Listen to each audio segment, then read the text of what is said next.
పశ్చిమ గోదావరి జిల్లా పాలకొల్లు నియోజకవర్గంలో 2.60 కోట్ల రూపాయల అభివృద్ధి పనులకు మంత్రి నిమ్మల రామానాయుడు శంకుస్థాపన చేశారు. గత 5 ఏళ్లలో ఒక్క డీఎస్సీ కూడా వేయని జగన్ కు ఉపాధ్యాయ నియామకాలపై మాట్లాడే నైతిక అర్హత లేదని నిమ్మల మండిపడ్డారు. కూటమి ప్రభుత్వం అధికారంలోకి వచ్చిన వెంటనే సీఎం చంద్రబాబు తొలి సంతకం డీఎస్సీ పైనే చేశారని గుర్తు చేశారు. ఏడాదిలోపే 16,300 ఉపాధ్యాయ పోస్టులను భర్తీ చేసి నిరుద్యోగుల జీవితాల్లో వెలుగులు నింపినట్లు చెప్పారు. కష్టపడి ఉద్యోగాలు సాధించిన వారిపై ప్రతిపక్షాలు విషం కక్కుతూ తప్పుడు ప్రచారాలతో వారి మనోభావాలను దెబ్బతీస్తున్నాయని మంత్రి తీవ్రంగా ఆరోపించారు.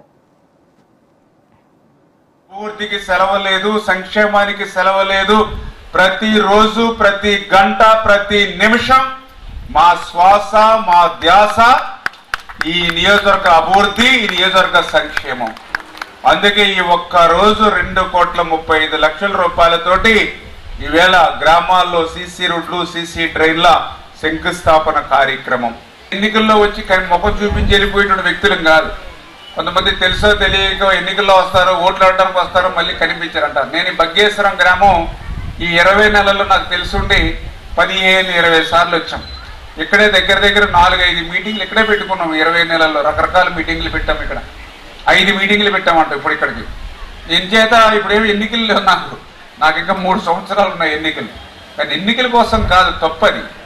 మీరు 2024లో ఎప్పుడైతే నన్ను జూన్ 4వ తేదీన జరిగినటువంటి కౌంటింగ్ లో నన్ను గెలిపించారో, నేను వచ్చే రోజే, ఈ రోజు నేను గెలిస్తే రేపు ఎలక్షన్ అవుతే ఎట్లా పనిచేస్తామో అట్లా నేను 365 రోజులు 5 సంవత్సరాల్లో పనిచేస్తా. అందుకే ఇన్ని అభివృద్ధికి మనం శాంక్షన్ ఇస్తూ ఉన్నాం.